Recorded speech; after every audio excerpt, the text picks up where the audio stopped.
Ladies and gentlemen, good afternoon. Welcome to the high-level business session, Emerging Partnership between Japan and Africa. To mark the opening, it is a great honor to invite Vice Minister for International Affairs, Ministry of Finance of Japan, Mr. Atsushi Mimura, to give us an opening. Please warmly welcome Mr. Atsushi Mimura with a round of applause.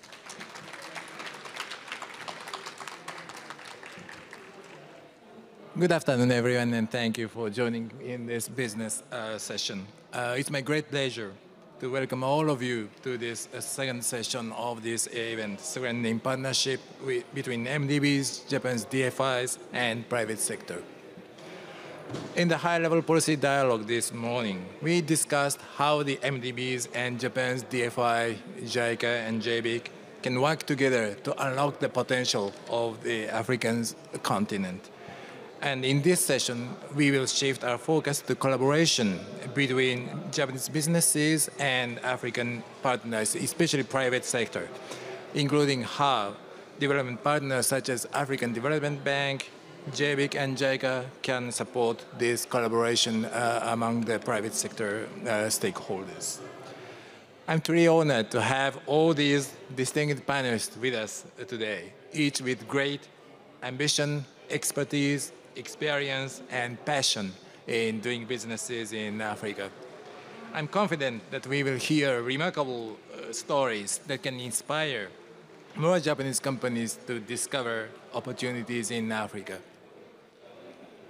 As I mentioned at the closing remark earlier this morning, we have long been talking that Africa will become the next growth engine of the global economy.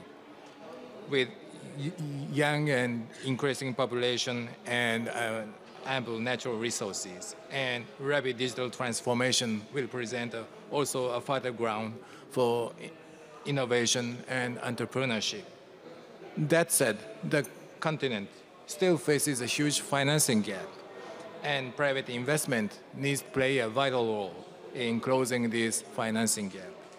I believe there is a significant room for Japanese companies to step in here. According to a recent report by a private research consultant firm, 535 Japanese firms are doing businesses in Africa, and 105 firms were founded in Africa by Japanese entrepreneurs. However, we need much more, and I believe we can do much more. Of course, new opportunities always come with risks, yet by sharing best practices and finding strategic ways to minimize such risks, we can move closer to harnessing the potential of Africa, which is the overarching theme of this event. Let's draw insights from the experiences of our forerunners, our dear panelists who have kindly accepted to join this session. I sincerely hope that lively dialogue among the discussants today will lay a solid foundation for stronger partnership between Africa and Japan. Thank you very much for joining us. Thank you very much for the opening remarks, Mr. Mimura. Now, I would like to invite Mr. Solomon Queno, Vice President for Private Sector, Infrastructure and Industrialization, Africa Development Bank. Mr. Queno, please. Good afternoon, ladies and gentlemen, all protocols observed. It is a great pleasure to join you today, and I wish to begin by extending my sincere thanks to the Vice Minister and the Ministry of Finance for co-hosting the high-level side event, harnessing the potential of Africa, strengthening partnerships between global MDBs, Japan's DFIs, and private sector. I've been asked to speak for 15 minutes. Normally, my cap is at 6 minutes. I don't like to give speeches beyond 6 minutes. But I'm going to try to fill the 15 minutes because Nao has instructed me to fill the 15 minutes. And what I'll do is I'll start by showcasing a few examples of the continuum of successful Japanese operations in Africa, from the large-scale manufacturing all the way to the startups in Africa, and I'll conclude on why Africa is an investment proposition to not ignore. So Japanese companies' success stories are not just about trading in Japanese exports to Africa or EPC contracts on public sector finance projects.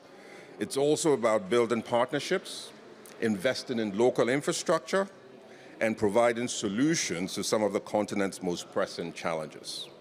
Let me share some examples.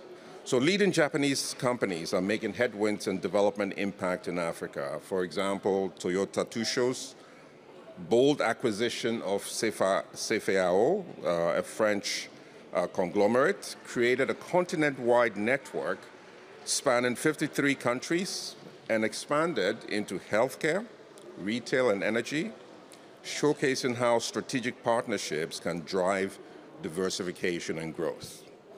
Another example is Hitachi Energy, which is powering Africa's future by combining advanced digital solutions with world-class power grids, helping deliver reliable electricity for solar farms in Angola, and modernizing transmission lines in the DRC. I do expect that Sapiti will talk about really the PPPs in transmission lines that we're pursuing in Kenya as well as Mozambique from Africa 50, our sister organization. Sumitomo's investment in Kenya's M-KOPA is also transforming lives through pay-as-you-go, solar and fintech solutions. Mitsubishi have been long-time investors in Olam Group, and Olam is a top 30 listed Singaporean company, essentially with integrated agribusiness operations in Africa. Likewise, Mitsui have been investors in ETC Group, which we call ETG, an agri-aggregator and trading platform in Africa. Ajinomoto invested in Promasidor, a Pan-African food and ingredients company. And companies like Daikin and Otsuka are also embedding themselves locally, building training centers, investing in production, and adapting products to Africa's needs. So these are really operations that are really embedded in terms of really the consumer potential in Africa, and it's not really based on exports from Japan only. So next, I'll talk about Japanese investments and startups in Africa. And whenever I talk about startups and I see Idi Nomoto, Idi Nomoto is one of the biggest proponents. He was the executive director at the African Development Bank, and one of the biggest proponents of us focusing really on the startup ecosystem as well. I always thought the relationship with Japan would really be with the trading companies, the big corporates. So I've learned a lot, and I'll share some of the journey that I've had with Idi Nomoto.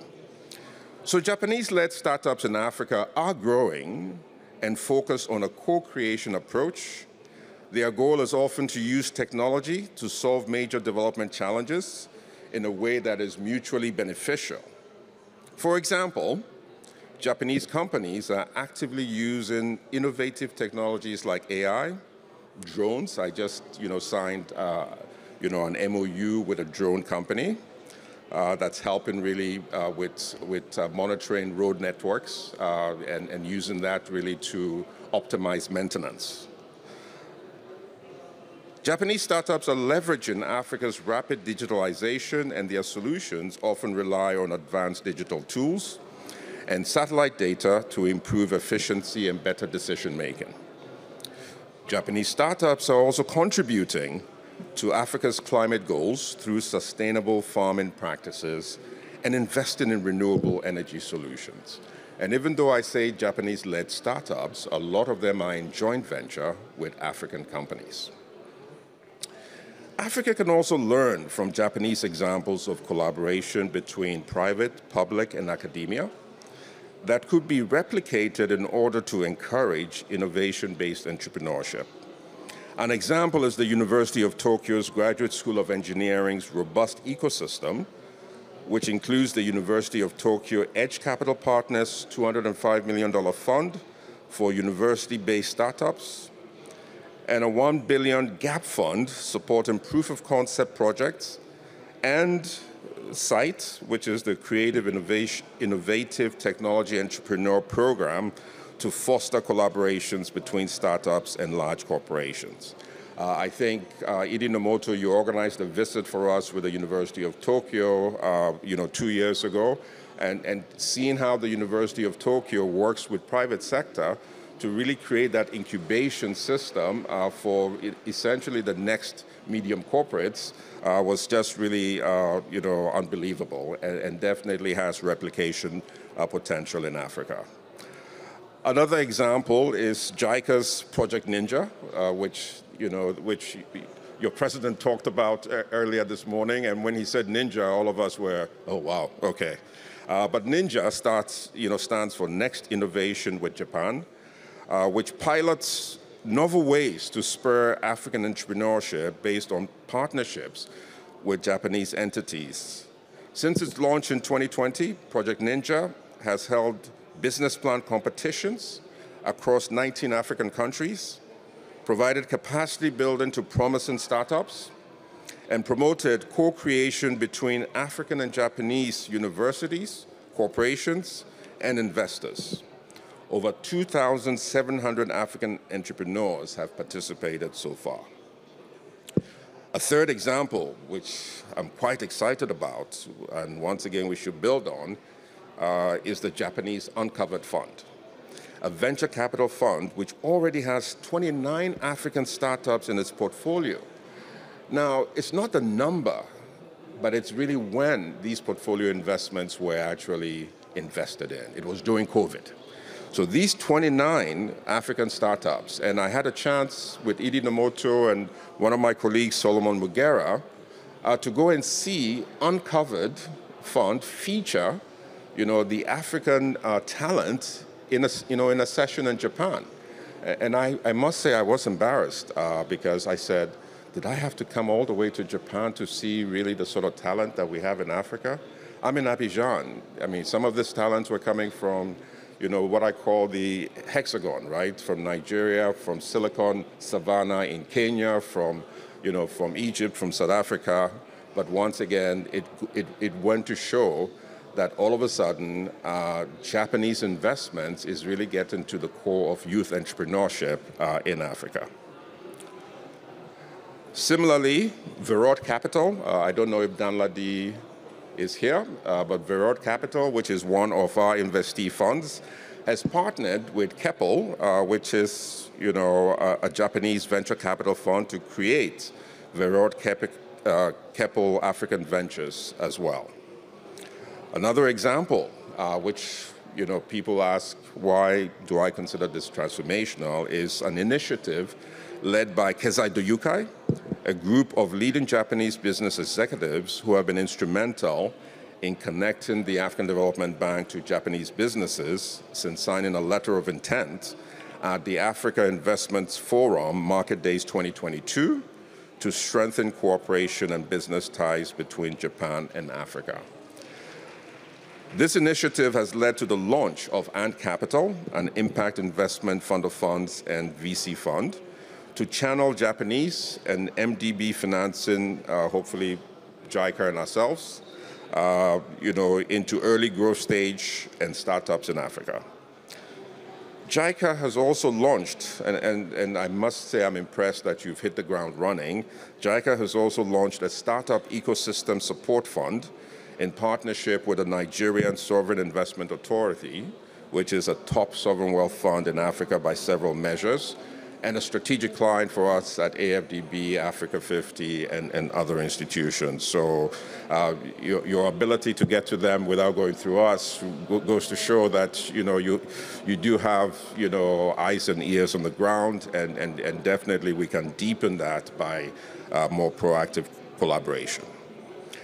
It's important to highlight the role of DFIs, including AFDB and JICA and JBIC, in working together with Japanese startups as well as large companies on advancing high-impact entrepreneurship and impact investing in Africa. This role includes areas like replicating AFDB's Youth Entrepreneurship Investment Bank and exploring synergies with other youth entrepreneurship platforms, such as catalyzing capital for impact investing, building the impact investment ecosystem, advancing impact measurement and evaluation, strengthening public-private partnerships, and focusing on the underserved and high-impact sectors. These examples illustrate how Japanese MDBs and firms are not only seizing opportunities, but also creating a lasting impact for communities across the continent. So now I would normally have gone through my traditional 6 minutes. I will be ending, but Nao and Kawanashi-san, I'll take another 4 minutes. And I'm just going to focus really on why Africa as an investment proposition should not be ignored, even with the traditional Japanese investment culture you ignore at your own peril. Africa as an investment proposition is very strong. With improvements in macroeconomic and fiscal environment and spurred by increased public investment and consumption, the continent is witnessing rapid economic growth. Africa's economic growth is projected to rise from 3.3% in 2024 to 3.9% in 2025 and 4% in 2026. Defying all odds, 21 African countries are expected to exceed 5% growth in 2025, with some even exceeding 7%. This is a demonstration of good macroeconomic reforms. Africa also accounts for 12 out of the 20 fastest growing economies in the world in 2025. But it's not all positive.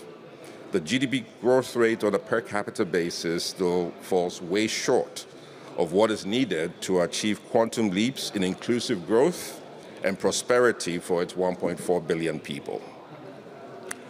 To achieve the United Nations SDGs by 2020, Africa needs massive investments in infrastructure, energy, digital connectivity, roads and transport, social sectors including health, education, water and sanitation, as well as human capital. To achieve this, the continent will need at least $1.3 trillion per year in financing. This would require the mobilization of capital at several levels, including domestic resource mobilization, domestic capital markets, private sector investments, concessional finance, and FDI. Africa must attract capital at scale. This is urgent, given the rapid scaling back of traditional aid flows and lower concessional financing flows and the direct and indirect effects of the US tariffs on export revenues and forex reserves. To achieve faster and more stable economic growth, Africa must pivot from aid investments to unlock its vast assets. But Africa has all it takes to achieve this bold ambition. Africa is the world's most significant growth frontier for several reasons, and I know the Vice Minister said, we keep saying this every decade, let's make it happen, and I do agree with you. First, its rapid population growth with the world's largest youth population will spur increased consumption of goods and services. So if you're a manufacturing arm, you definitely want to have access to 1.4 billion people. And with the African Continental Free Trade Area creating really a single market, that opportunity is even going to become more real. So the size of Africa's consumer market is projected to increase from $1.4 trillion in 2015 to over $2.5 trillion by 2030. You saw our president-elect from the African Development Bank, Sidi Uta, who was here earlier. He has 4 cardinal points, and the second one is to turn the continent's demographic boom into economic strength. Second, Africa is critical for feeding the world, as 65% of the uncultivated arable land left to feed the world is in Africa. So what Africa does with its agriculture will determine the future of food in the world. The size of the food and agriculture market is estimated to rise to $1 trillion by 2030, So there are vast opportunities in agribusiness and agri-tech companies to actually apply digital tools to raise productivity and income. Equally vital is expanding their access to digital services. A powerful example is mobilizing access to digital economy, a collaborative effort between the African Development Bank and MasterCard, not MasterCard Foundation, but MasterCard, to reach 300 million farmers with digital access to information, markets, and finance. I don't know if my colleague Martin Fregena is here. Okay, he's not. Third, with Africa accounting for 30% of all mineral reserves globally and huge shares of critical minerals such as cobalt, 77%, platinum, 80%, manganese, 51%, nickel, which we had invested in Ambatovi with JBIC. The continent will shape the future of global energy transition and the future of manufacturing of EVs. So industrializing while harnessing Africa's natural resource is President Tah's third cardinal point. Fourth, Africa's rapid urbanization puts the continent at the forefront of urban markets globally. Urban markets create, concentrated opportunities for really consumer goods. Estimates show that 21 of the 30 fastest growing cities in the world by 2035 will be in Africa. Very importantly, this will drive further demand for infrastructure, especially energy, water, sanitation, transport, and urban housing. More opportunities. Fifth, the African Continental Free Trade Area, which I've already talked about, creates that single market opportunity. But Africa also offers high rates of return to investment. And as investors, we should always look at, return from a risk-adjusted basis. But don't believe me, believe the data. The United Nations Development Programme's recent Africa Investment Insights shows that investing in Africa gives internal rates of return of between 15 and 25%. And we're talking about not in local currency, but we're talking about this in hard currency. How about the confidence of investors? Once again, please don't believe me, believe the data. A survey by the Africa Venture Capital Association indicates that 62% of Africa-based limited partners see Africa as more attractive than other emerging markets. And then over 90% of them plan to actually accelerate or maintain the pace of their capital allocation to Africa over the next 3 years. Once again, don't believe me, believe the data. I'd seen Danladi of Verod around. He's the president of the Africa Venture Capital Association. If you see him in the hallway, please ask him to actually provide the data. So, in closing, opportunities for attractive investments in Africa are immense. It includes energy, agriculture, mining, digital economy, manufacturing, and infrastructure. A very key point I want to leave you with is that the Japanese MDBs, DFIs, the AFDB, Africa 50, IFC, and the other global DFIs working in Africa, yes, EBRD are coming now to sub-Saharan Africa. All of us working together are going to be by your side in terms of Japanese private sector. We'll provide the right risk mitigation. We'll provide the right credit enhancements. We have strong relationships that are complementary with the governments. We will engage with the governments to actually improve the enabling environment. So you're not going to do this alone. We're going to be proactive. We'll use our instruments, including equity, as you heard Makta Diop talk about earlier today. So you have a partnership system that would work with you as you pursue investments in Africa. Welcome on board. Thank you. I would like to invite Mr. Kuniyuki Furuta, Representative Director and CEO of SOIC, as the next speaker. Thank you very much for the invitation on this honorable occasion. I'm Kuniyuki Furuta, founder CEO of SOAC. Based on DRC and Japan, SOAC is a social startup providing the innovation in the maternal health care. Our mission is to reduce the maternal and newborn mortality in underserved area via innovative solutions. In the DRC, the risk of maternal death is 100 times higher than in Japan. Why is it so high? Because in the facilities, there's nothing. So the pregnant women don't come. And even if they do, the facility cannot identify any anomalies. That's why we developed the solution named SPAC. SPAC is a platform which integrates smartphone and applications with digital devices. This is working in this is digitalized the process of the antenatal consultation. And as our focus is underserved area, it works under offline environment. But once connected, the data will be sent to the servers. And with telemedicine function, even the specialists in the urban area can help the midwives in the rural area. The result is clear. We have a higher satisfaction and wider coverage, and we identified more than 100 serious anomalies. All statistics is fed in the national statistics to elaborate the monthly analytical report.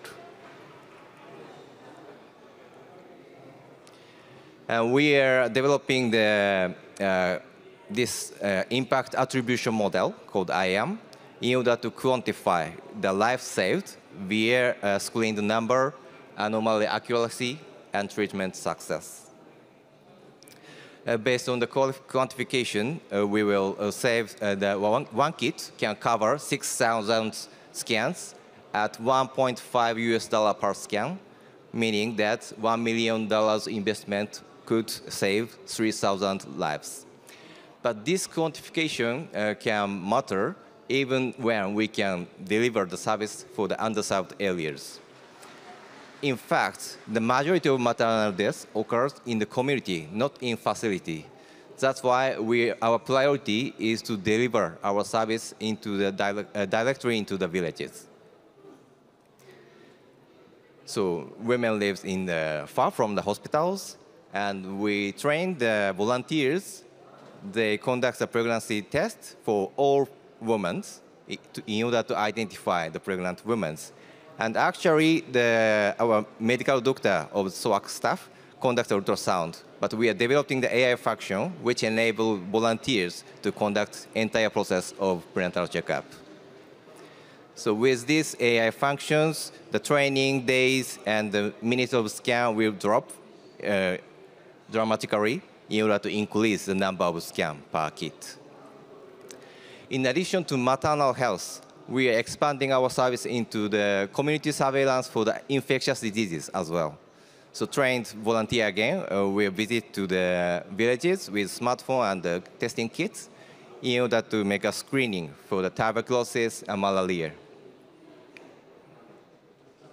So with the same system of maternal health care, we can use the same health system for the infectious disease as well, which means that we can make a higher value per investment. In order to secure the financial sustainability, we are discussing with the Ministry of Health of DRC in order to integrate the national insurance system with SPAC digitalized healthcare system. So far, we have users in 4 countries, adding the Ethiopia in this year with UNFPA. Actually, we are launching the first project with collaborating with African Development Bank under the scheme of the FAPA. We are the final stage of the contract finalization. Since 2021, we are the official partner with the Ministry of Health in DRC, and the government decided to purchase more than 200 kits in order to scale out in nationwide approach. We are collaborating with the universities, innovators, United Nations. And actually, in the underserved area in Africa, they need innovation and they are the innovators who want to contribute. So we would like to play an important role to bridge for the both sides in the digital health sector. Thank you for your attention. Thank you, Mr. Furuta. Now, I would like to invite Ms. Mayuko Tatewaki, Corporate Senior Vice President, NEC, as the next speaker. Hello, and my name is Tatewaki, and on behalf of NEC, thank you very much for inviting us to take part in this very important event. I'm very honored to take this opportunity to speak on behalf. As digital transformation accelerates transformation in Africa, I'd like to speak a little bit about how NEC's cutting-edge technology contributes to the needs of Africa and also the importance of private and public partnerships. But before I start, in case you're wondering who is NEC, I'd like to give you one example of a project that we have delivered in 2018. This is South Atlantic Cable System, or SACS for short. It is the South Atlantic submarine cable system connecting African continent from Angola to South America. And this is the world's first such direct connection and spanning 6,200 kilometers, enabling high speed and fast transmission between the two continents. And this was not possible only with NEC technology, but with a great partnership from JBIC. Okay, with that, I'd like to give a glimpse of who is NEC. We were founded in 1899, so we have had the longevity of more than 126 years. And if I was to highlight one trait of NEC, I would focus on the top center. We are an engineering company. We pride ourselves in developing our own technology, such as facial recognition systems, fingerprint identification systems, which have been graded as world's #1. Now, speaking about Africa, we have been operating in the African continent for more than 60 years, and our business spans in 53 countries across the continent. In 2018, we made a milestone approach in South Africa. We have acquired a company in South Africa called Exxon, and now is operating under the name of NEC Exxon.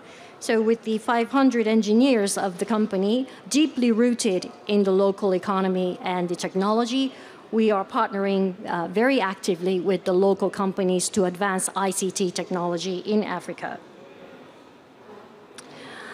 Okay, talking about partnerships, we are also collaborating with international organizations, and we have been focusing on security, healthcare, agriculture, and women's empowerment, as you can see on the top, while our bilateral projects include cybersecurity and undersea cables, like I mentioned in the very first slide.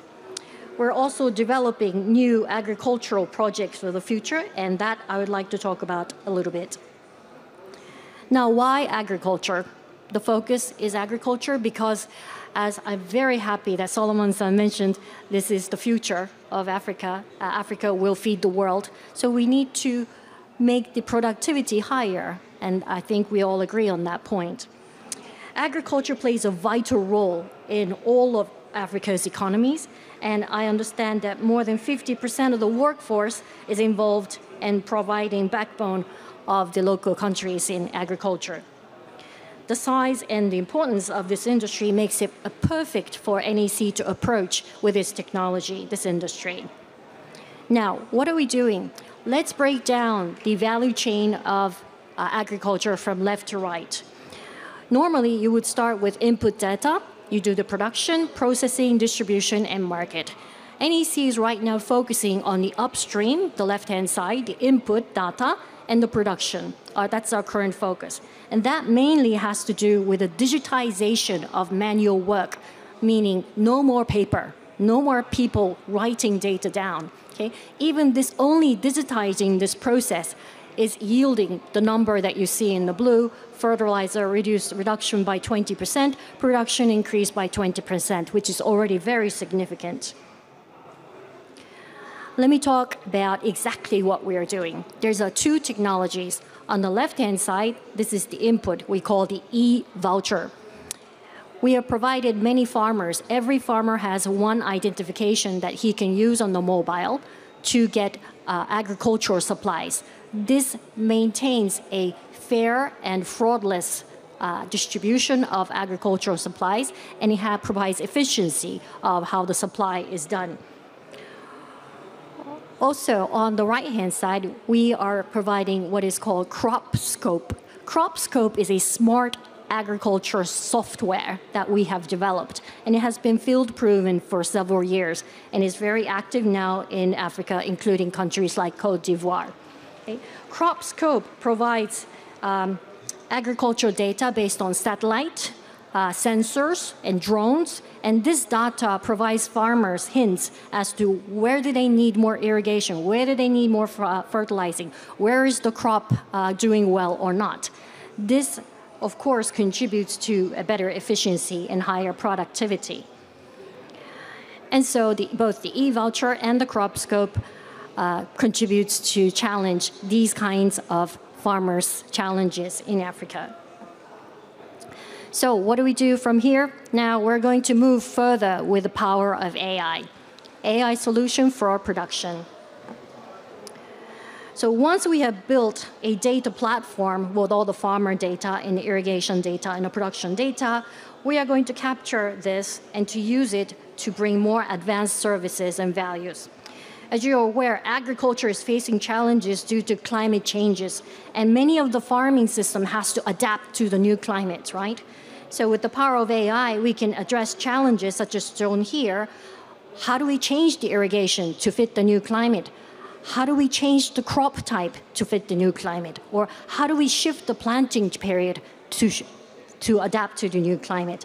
These will be powered by AI. Now, we are a tech company, and we provide one sector of the entire ecosystem to bring value. And I cannot stress more the power and the value of partnerships with the local governments, also with startups who have the local knowledge and even new technologies. Okay? We are all going to be grouped together, and we are going to be moving towards sustainable impact in the agriculture area. So finally, if you are very interested, I invite you to come visit us at the next hall in Hall C, where you'll be able to see the actual demonstration of what I have just explained, the e-voucher, the crop scope, and the AI climate change. Please come, and we'll be waiting for you. Thank you. Thank you, Ms. Tatewaki. Now, I would like to invite Ms. Shupidin Moremon, Chief Operating Officer Africa 50, as the next speaker. Thank you to colleagues from African Development Bank for having me here, and importantly to the Ministry of Finance for what's a very important conversation, and importantly about partnering even better with Japanese companies. Africa 50 is an infrastructure investor and asset manager, and we came about because of this very need, the infrastructure financing gap on the continent. African governments came together with the African Development Bank to set us up and say, how is it that we bridge this gap? So from where we're standing as an institution, this is not just a gap, but it's an opportunity. It's an opportunity for global investors. It's an opportunity for Japanese institutions. And our mandate was very clear. How is it that we develop a pipeline of bankable projects? How do we get projects from bankability or from concept to bankability? As many of you are very well aware, many of our projects on the continent fail because of lack of preparation and lack of project development, but importantly, also lack of the right financing. So a big focus for us as an institution is providing early stage risk capital to many of the projects that we look at. And I think the similarities of the continent and Japan are so close. If I look at the history, we talk about Japan as land of the rising sun. We talk a lot about Africa as Africa rising, right? So Japan built from challenges focused on resilience and innovation, for us as an institution, the focus is resilience and how do we bridge these challenges, but importantly, how do we use innovation? How do we leverage partners from across the globe to drive growth in our continent, to get our projects developed and prepared faster and executed faster? The second part is around mobilization. Our earlier colleagues talk about PPPs. Governments cannot do this alone. ODA cannot do this alone. So it's important that we leverage the private sector to mobilize capital, to bridge this infrastructure gap, to be able to drive growth within infrastructure.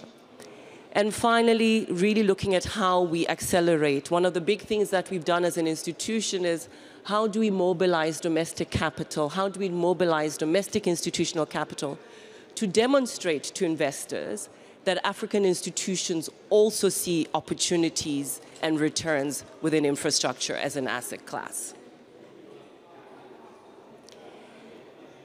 And this is our portfolio. We're a relatively young company. We've heard NEC from 1899. Our history is much earlier than that. We've been around since 2016. So in 8 years, just under 9 years of operation, we have a portfolio of 32 companies that we've been able to build, not alone, but in partnership with many global companies, in partnership with African governments who see us as a trusted partner between the private sector as well as the various governments. This is a diverse portfolio across energy and multiple other sectors. One of the things that we're focused on as an institution is transforming energy access. How do we provide energy to the 600 million Africans who still do not have the opportunities? This, for us, we've seen significant returns from this. In just 8 years, a portfolio of over 1,700 megawatts. One of the things that VP Solomon spoke about earlier was transmission infrastructure. So as an institution, we're developing one of the first private sector financed transmission infrastructure in Kenya. That's a blueprint for us to be able to expand into the rest of the continent. I've just come back from Mozambique, where we signed with the Mozambican government 800 kilometers of high voltage transmission infrastructure. So it's critical that we're able to partner with institutions such as Hitachi in expanding this and in driving this, leveraging Japanese technology to accelerate the implementation of infrastructure on the continent. The other big thing that we've been talking about on this stage has been AI. At the basis of this is going to have to be data centers. At the basis of this, it has to be connectivity across the continent. As an institution, this is what we're working with local partners, such as South Africa's MTN, to connect not just across continents, but intercontinental terrestrial fiber across the board. We're looking at last mile connectivity. We're also looking at innovation cities, and making sure that we've got smart cities, and Rwanda is one of the fine examples of where we're doing this. And finally, mobility.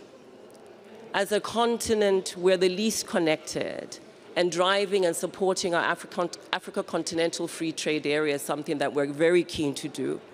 And that starts from one-stop border posts, how we facilitate through digital infrastructure the movement of people and goods.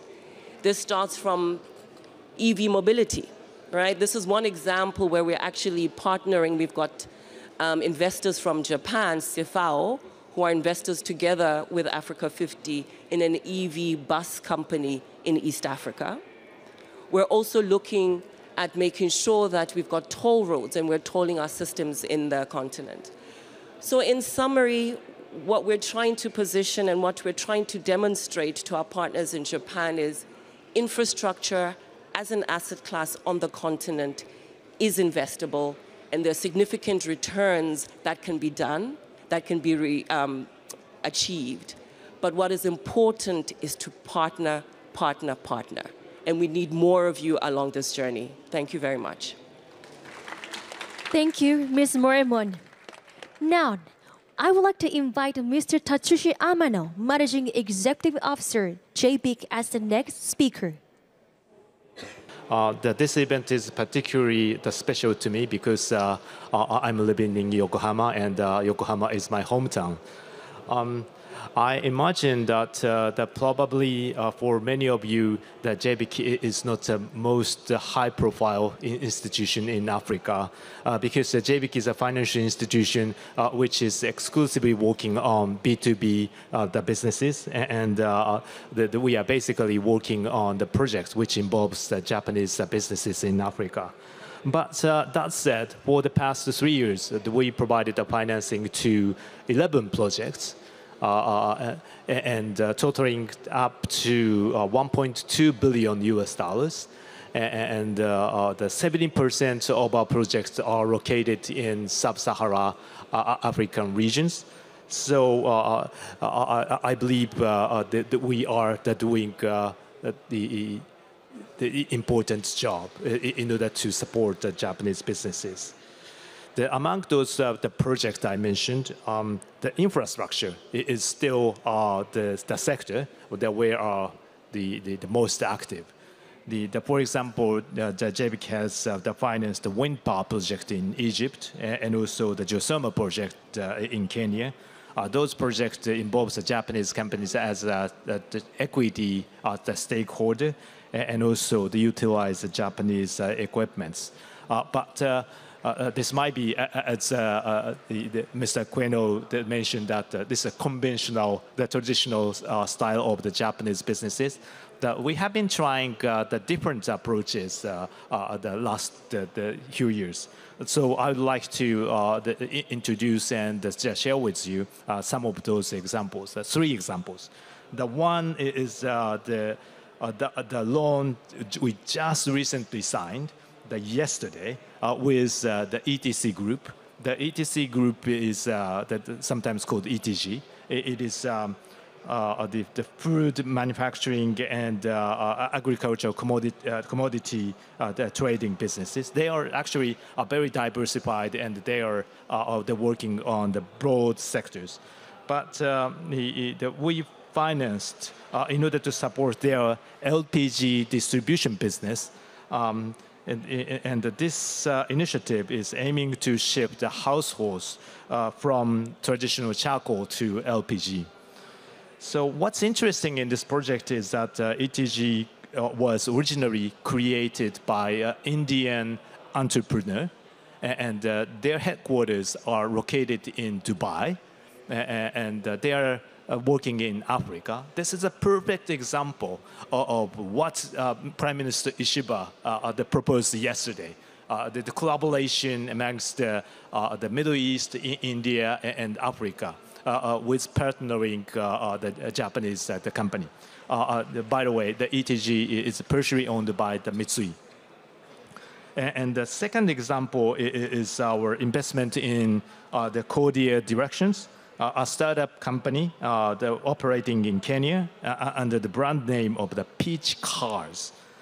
They provide a platform for used car trading, and this startup was founded by a Japanese entrepreneur, and this marks JBIC's very first investment in African startup. So many people tend to think that the JBIC only deals with the large-scale infrastructure or the natural resource development project, but as you can see, that we are also engaging in those type of projects. The third example is a solar power project in Benin, and we worked with an NGO called Good On Roof, and they install solar panels on primary school rooftops, and they provide lanterns to children in off-grid areas. Interesting part of this transaction is a loan amount for this project is just $1 million US. It's very small from our standard. Well, the JBIC support the billion-dollar projects, but at the same time, we also finance this type of the small-scale the project, which really addresses the community challenges. So as I'm responsible for JBIC's African operations, I want to support many more projects in Africa. But to achieve this, I think that there are some challenges. I believe that in many Japanese companies, there is still a gap between the people working on the ground and the people at headquarters. So how we are able to fill the gap within the Japanese corporate is the quite challenge. So I would encourage you to visit Africa and to feel that dynamic growth and yes, the dynamism on your own. That is a quite important step. And if you feel any difficulty in your development of the project, please come to us. That is this to assist your business is our role. So if we are not able to help you, we have good friends here in this room, like Africa 50, because the project development is one of the unique character of the Africa 50, and many of the Japanese companies are struggling with the project development phase. So in my closing, I sincerely hope this event serves as a bridge connecting Africa's potentials with Japanese business. Thank you very much. Thank you, Mr. Amano. Last but not least, now I would like to invite Mr. Yuichi Oba, Senior Vice President JICA, as the last speaker.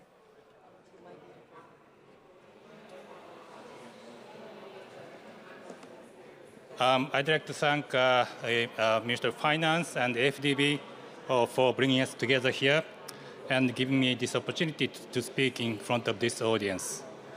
I make another 6-minute speech, but please be patient as I'm the last speaker. And today, I'd like to introduce JICA's new approach on finance for development with the private sector and the development partners like FDB. Before I go into the details, I'd like to mention the JICA's traditional approach for this purpose. Promoting Africa's development through the dynamics of private businesses and finance market has been a consistent topic for TICAD.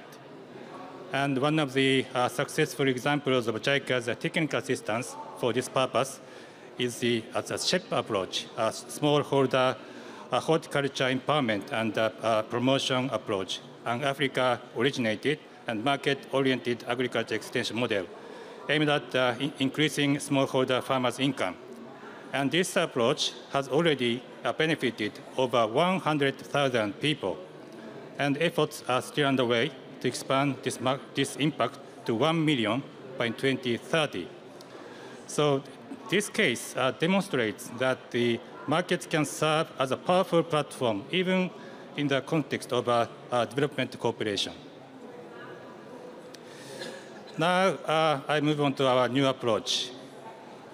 So this slide may look a bit complicated to you, so I explain details. Now I'd like to explain the critical new role JICA plays in promoting development in collaboration with the private sector. This slide on the screen illustrates the domains of government on the right-hand side, market, and finance. In theory, businesses can potentially operate up to the left area of the red dotted line, shown as a market frontier. This area is a potential market domain that has enough financial viability and controllable risk level for private businesses. In order for the market to function smoothly and expand further, that is, to shift the market frontier line further to the right, improvement of fundamentals such as peace and security, human security, including health and education, and social and economic infrastructure are essential. It is primarily the responsibilities of governments to secure these conditions, and the JICA has worked with African governments to broaden this market horizon through our assistance in capacity development and infrastructure development through grant aid and concession loans. Building on this market foundation, how can we further accelerate collaboration with the private sector to address development challenges? This is the main topic of my speech today. And I'd like to introduce JICA's new initiative for this. In addition to improving market fundamentals through governments, private financing is another crucial element to leverage full potential of business for development impact. But major barriers to mobilizing private capital towards Africa's development is its information asymmetry and risk perception, as you see in the center of this slide. Because of the difficulty to pinpoint the exact boundary of the market domain, and as financial institutions of fiduciary duty to safeguard deposits, private financing usually require high probability of repayment. As a result, the limitation of the private finance domain are represented by the blue line on the left-hand side, tends to be more conservative, limited to lower risk, more profitable ventures. This financial boundary is often based on past track records of companies or markets. So expanding this boundary, shifting the blue line toward the right, requires building a successful track record, which takes a long time. Now, to address this bottleneck and to promote private sector's role in development efforts, JICA will launch a new blended finance menu under the leadership of the Ministry of Finance of Japan to mobilize private capital.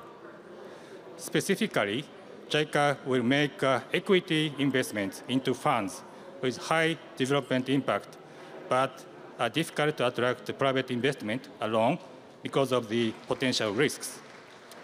As illustrated in the figure above, one approach involves JICA making catalytic investments in funds with multiple tranches, thereby improving the risk-return balance and mobilizing private capital in the senior tranche. Another approach, as shown in the figure below, involves JICA acting as an anchor investor in funds targeting themes with a high development impact but limited financing track records, thereby easing risk perceptions and catalyzing private investment. So now let me move on to the JICA's action under this new approach. Toward TICAD 9, JICA has been preparing its decision to invest in the Persistent Africa Climate Venture Builder Fund as the first project under this new scheme. Africa is expected to be the most severely affected by climate change.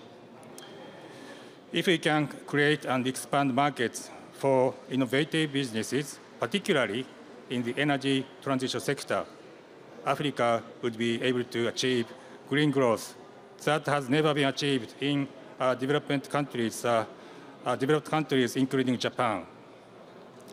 Given Africa's rapidly growing population and increasing energy demand, these funds' target sectors represent a significant and meaningful business opportunity.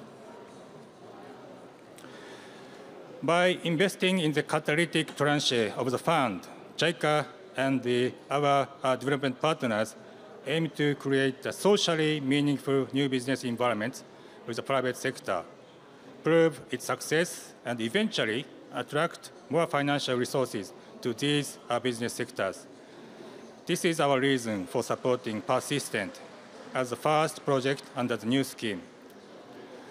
We also aim to create synergies with existing JICA initiatives such as Project Ninja, which supports startups in Africa, as Solomon-san mentioned in his speech. So Persistent Energy, the advisor to the Persistent ACV Fund, has received investment from Kyuden International, a Japanese company. As a next step, JICA hopes to work with more Japanese companies to promote Africa's development through investment and business expansion.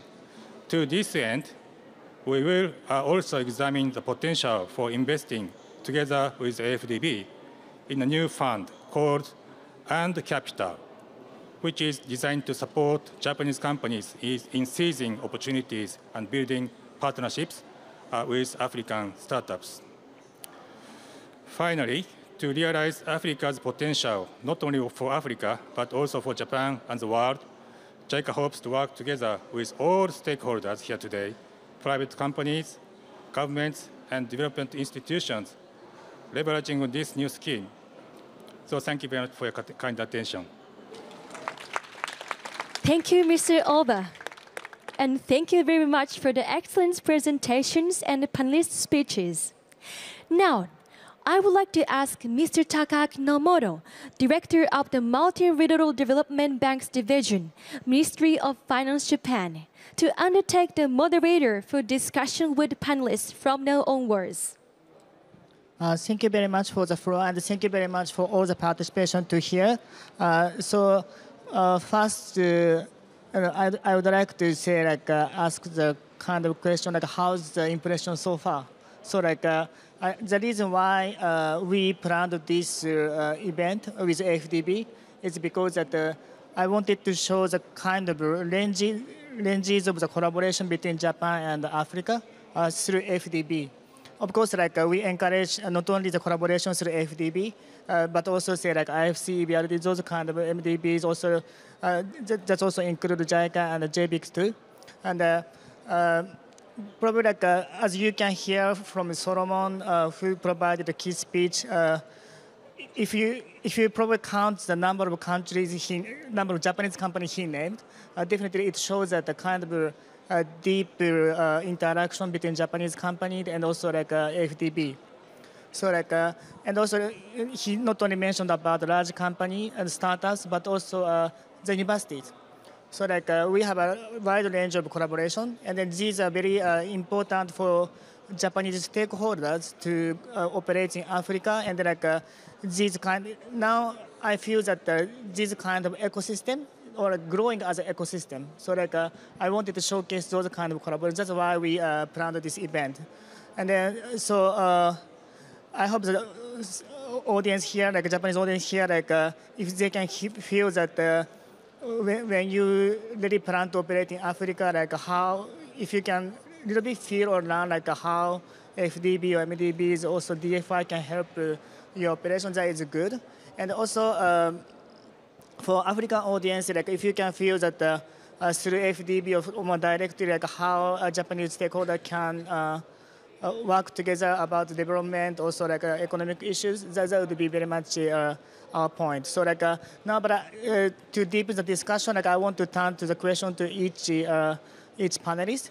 Next question is to Furuta-san. So Furuta-san, you are startups, and then you may have a little bit more problem or challenges when you're ready. How can I say, do the operations in DRC, a relationship with the government, or but also you can bring actually Japanese big companies to Africa.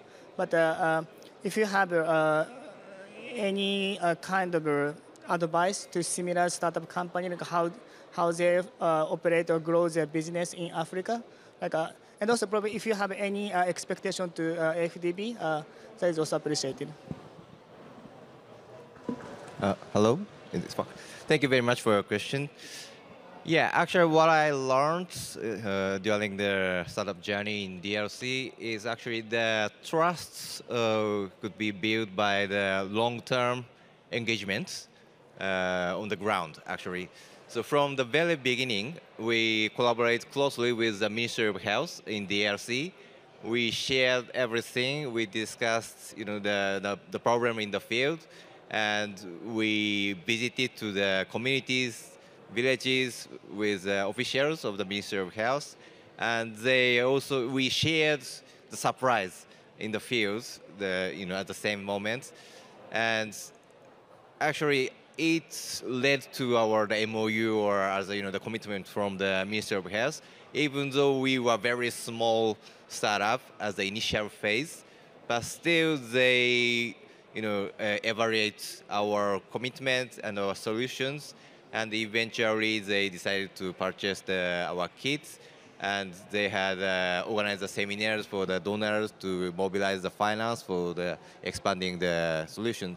So I think it took a lot of time, but we fully tried to enjoy that very long journey with many troubles. But I think it was a key to continue the startup journey. So I think that could be the advice for the other startups.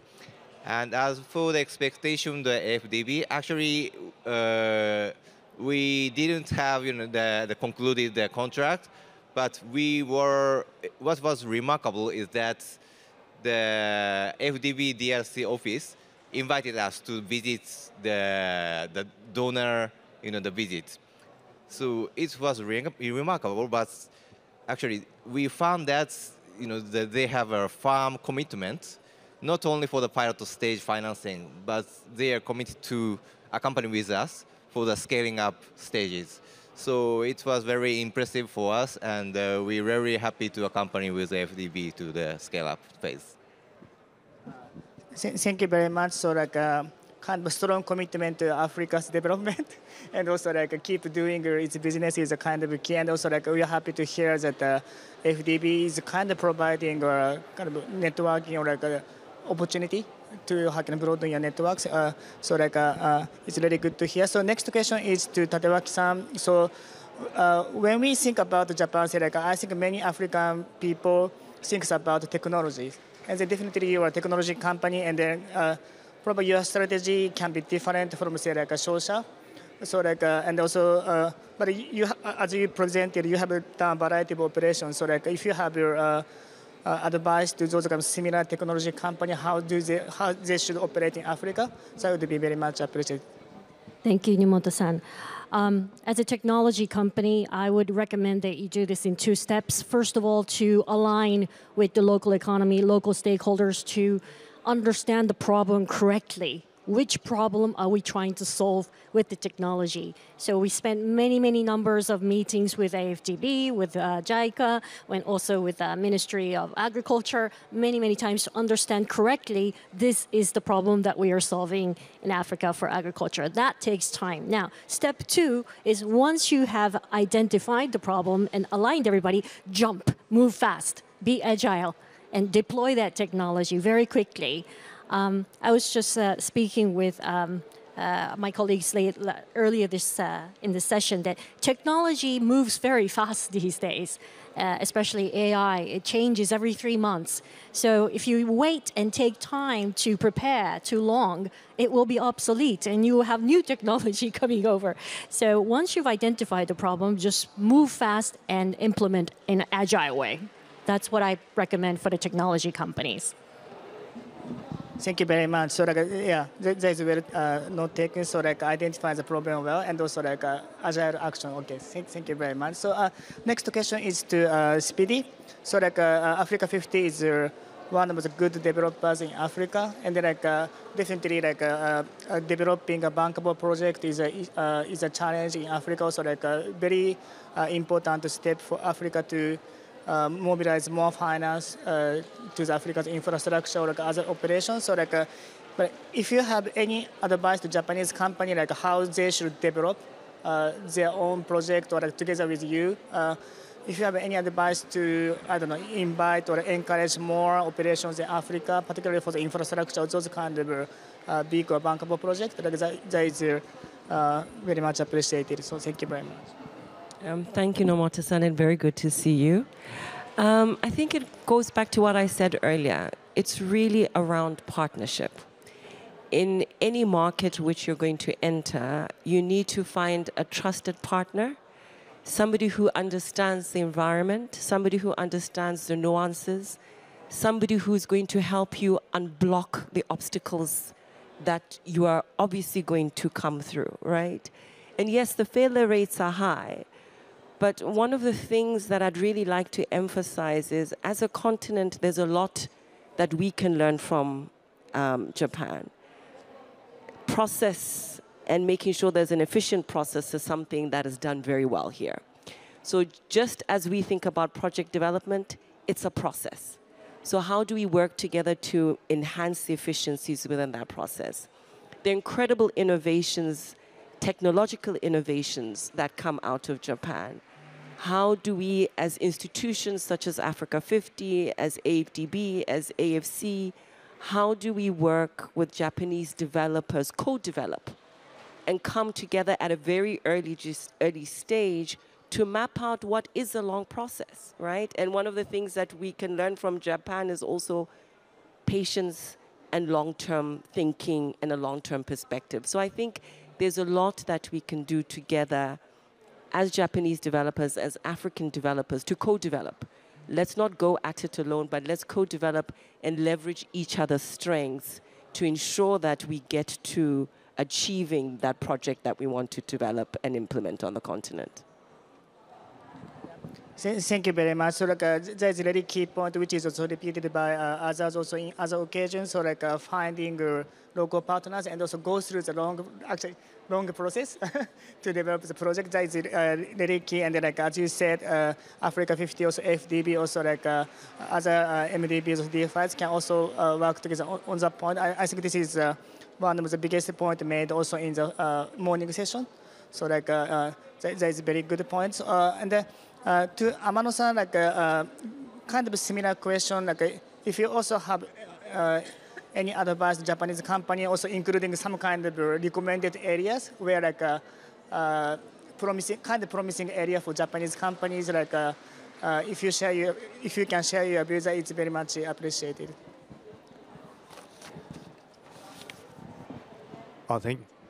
Thank you very much. I couldn't hear very well about your question, but with respect to some promising areas, the opportunities for the Japanese companies based upon the JETRO's survey research or my personal conversation with many Japanese business leaders, that probably with respect to the infrastructure areas, the renewables and power transmission and distribution systems, and also the battery storage. Those areas are probably the opportunities for the Japanese the businesses. But at the same time, this is the area where many other the companies and many other countries are targeting. Therefore, I would encourage the Japanese companies to maximize the use of the JBIC, the finance, because it might make a difference in the competition with other the countries. And I would like to highlight one point. JBIC finance is available. Even your company is a sub-supplier to the project. Often, this factor is not well known. The main contractor is normally responsible for arranging the finance. But the JBIC's facility is available, even if the Japanese company is a subcontractor. And therefore, if the main contractor is a non-Japanese company, they might not be aware of the fact that the JBIC finance is available, which results in the Japanese companies missing out the opportunities. Therefore, I would like to encourage the Japanese colleagues to use the JBIC facility in many other areas. Thank you. Thank you very much. So as you mentioned, say JBIC finance is always attractive and very competitive. So I also really encourage many Japanese stakeholders and also jointly with African stakeholders to use JBIC for the operation. So thank you very much. And the last question is to JICA. So you presented well about your new plan about the startups, and as you said,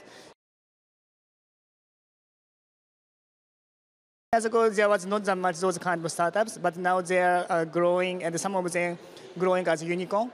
And now many of them actually not only want the kind of seed funding, but also debt to grow more. So in that sense, your risk taking for more junior one is really relevant. So if you elaborate a little bit more about your views, how Africa can utilize those kind of startups, also like how JICA and Japanese stakeholders can contribute to the development of those startup ecosystem. That is very much appreciated.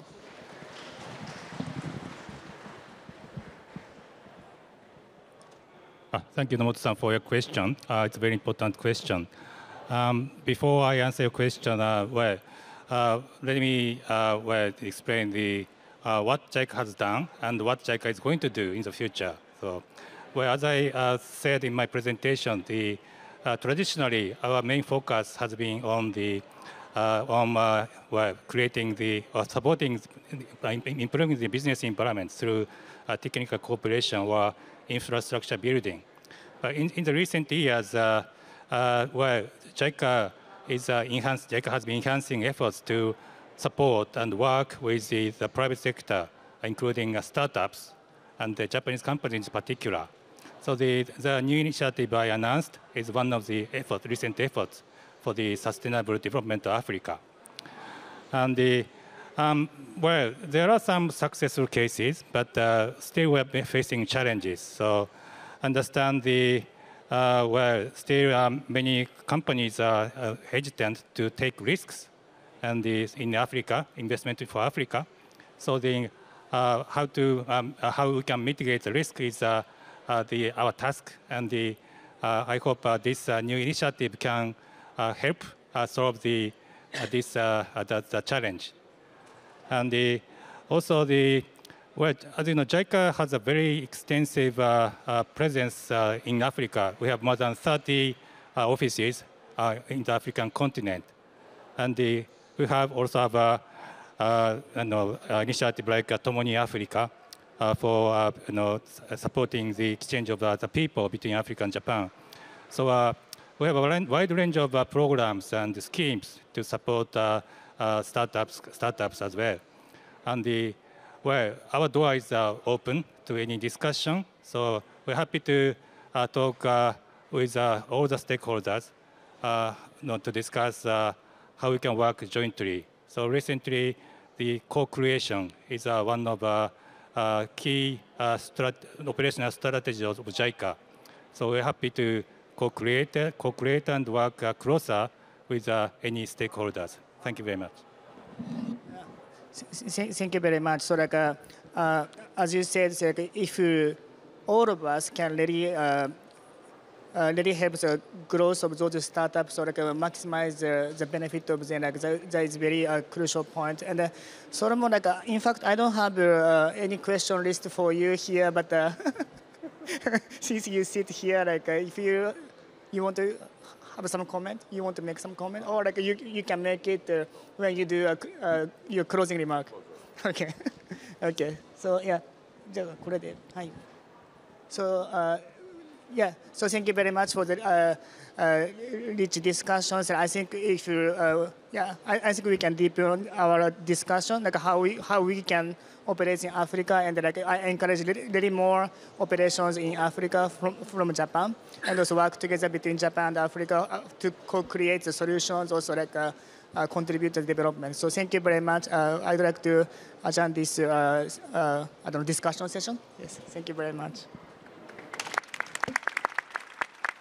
Thank you for the great contribution by all the panelists.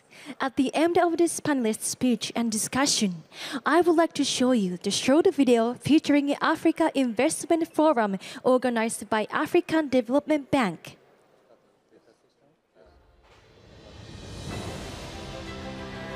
Africa Investment Forum is today premier investment platform for Africa that brings confidence to investment in Africa and assures you as investors that you can invest on this continent. From our standpoint, we need projects that are ready. So we come here because we want to fund transactions, we want to fund projects. We had about 100 different Japanese companies, actually coming as a delegation. L'Amérique est un des plus grands pays investisseurs, c'est normal que nous soyons là, et je peux dire que la moisson a été très bonne. I feel as a ECA, wherever the Indian companies get opportunity in Africa, we are happy to invest along with them. China and Africa have a deep relationship, and we have the biggest trading volume. Korea these days are very keen on the North African region, such as Algeria, Morocco, Tunisia. So we'd like to broaden our that work through the African Investment Forum. AIF is really a platform that enables each of the institution's partners to do more, to do faster things. What we've seen with AIF is that it's actually an accelerator of project implementation. We've always been looking for a platform like this, and we've always been wondering why is it that Africa does not have a platform of its own. People come here to come and conclude deals, not even to do deals or talk about them. That thanks to you and our collective efforts, we have attracted a total of $29.2 billion of investment interest across projects. Rabat will host investors, project sponsors, and government leaders. They are impatient about Africa's economic transformation. They want it here and now. Welcome to Rabat.